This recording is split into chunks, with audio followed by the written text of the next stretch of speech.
ये ऐतिहासिक और अद्भुत यात्रा है मुकेश अंबानी जा रहे हैं। डेफिनेटली जो भारतवर्ष की संस्कृति है भगवान श्री राम पे आधारित है, उस संस्कृति में कुछ छुए और कुछ अछूए पहलू हैं जहाँ तक हम लोग पहुँचे तो हैं लेकिन उनको फॉलो नहीं कर पाते। तो इस यात्रा के माध्यम से पुणे, जैसा कि इन्होंने बताया कि आप मीडिया से जुड़ेंगे जी, सोशल मीडिया से जुड़ेंगे और उसके माध्यम से नई जनरेशन को भगवान श्री राम की लीला और गाथा सुनाएंगे और उनका प्रभाव बच्चों पर पड़ेगा और बच्चों पर प्रभाव पड़ने से राष्ट्र का भविष्य बदलेगा, हमारा देश बदलेगा और विश्व गुरु बनेगा। मैं एक महत्वपूर्ण भूमिका थी। यात्रा कितने दिनों की है, क्या कुछ है? संयोजक के रूप में महत्वपूर्ण भूमिका नहीं थी। ये भाई के लिए भाई का प्यार था। ये संयोजक नहीं है। भाई की यात्रा 75 दिन 20,000 किलोमीटर सोची गई थी जब यात्रा की शुरुआत करी गई थी, लेकिन भाई की यात्रा लगभग 25,000 किलोमीटर और 100 दिन में पूर्ण होगी। ये यात्रा 200 स्थान अब तक चिन्हित कर दिए गए हैं भाई ने और उसमें कुछ इन पर मैसेज आए हैं तो 50 स्थान और मिल गए हैं, 250 तो हो ही गए हैं। तो कम से कम 300 साढ़े 300 स्थान लेके भाई आएंगे और तब आएंगे तब इसका भव्य कार्यक्रम रखा जाएगा। भाई शोध बताएंगे अपने कि क्या क्या इस यात्रा में इन्होंने शोध करा। सबसे प्रमुख बात है आशीर्वाद तो प्रभु श्री राम जी का, बाबा मनकामनाथ जी का है ही है,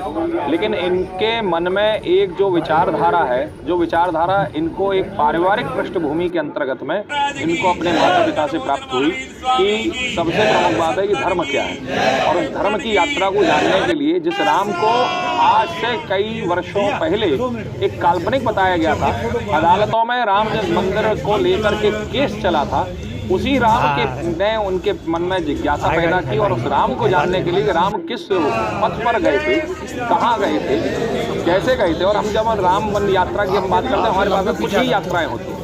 लेकिन इन्होंने कम से कम 300 साढ़े 300 स्थानों को खोजा है और मुझे लगता है जब तक ये लौट करके आएंगे तो शायद वो 450 भी हो सकते हैं, 500 भी हो सकते हैं और एक इतिहास के बच्चों के लिए एक शोध का विषय होगा और इसी के उद्देश्य से ये यात्रा रखी जा रही है। बाबा मनकामनाथ जी से प्रार्थना है कि आशीर्वाद हो और सदैव बना रहे, यात्रा मंगलमय हो, उत्साहपूर्ण हो, उल्लासपूर्ण हो और ये स्वस्थ रहे, मस्त रहे और यात्रा करें और जब लौट करके आएँ तो इनकी यात्रा एक इतिहास के पन्नों में दर्ज हो और इतिहास के मील का एक पर्वत जो है पत्थर साबित है। विश्वविद्यालय के सभी शिक्षकों और छात्रों की तरफ से मुकेश चौहान जी को बहुत बधाई देती हूँ कि उन्होंने ये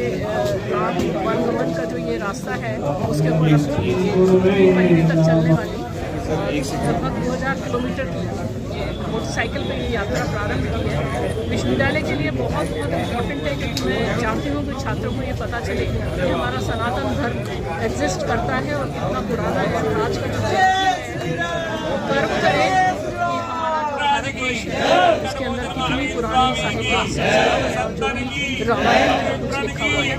प्रत्यक्ष रूप से देखा है और सरकार से भी, क्योंकि बहुत जल्दी ये सर्किट टूरिज्म सर्किट बनना चाहिए,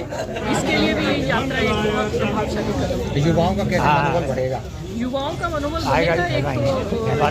हम विदेशों में यात्राओं का हमेशा सोचते हैं, मैं चाहती हूँ कि राम जी का ये जो पथ है ऐसा टूरिस्ट सर्किट हो, सभी यंग जनरेशन है वो भी जाकर देखे कि राम जी किस प्रकार से विभिन्न और जाति पाति बुला के और एक साथ हमारा हाईएस्ट जो भी हमारा साइंटिफिक डेवलपमेंट था उसके साथ में उन्होंने युद्ध लड़ा और रावण से विजय प्राप्त की थी। तो ये सभी चीज़ें यूथ को बना होना बहुत ज़रूरी है। इसलिए ये यात्रा आज विश्वविद्यालय से प्रारंभ हुई है, इसका समापन